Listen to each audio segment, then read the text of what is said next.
У нас существуют определенные нормы по соблюдению шума в дневное и ночное время.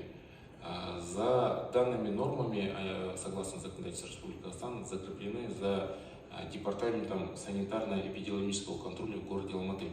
К сожалению, они не подчиняются акимату города Алматы, они относятся к центральному аппарату. Но согласно нормам, дневное время разрешено, если я не ошибаюсь, 55 децибелов, а в ночное время 44 децибелов.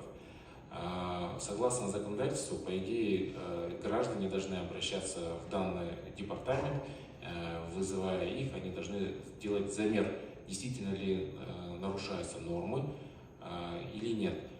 Но согласно законодательству Республики Казахстан, то есть мы не имеем права запретить религиозное объединение, в частности мечетям, в ночное или в дневное время читать согласно канонам религии азан, потому что это является неотъемлемой частью атрибутики, и они имеют право проводить свой религиозный ритуал.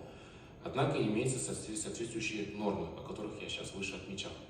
Если граждане Республики Казахстан, в частности жители города Алматы, будут недовольны шумом, они имеют право в рабочем порядке вызвать сотрудников полиции, которые уполномочены составить административный протокол и, соответственно, привлечь к административной ответственности.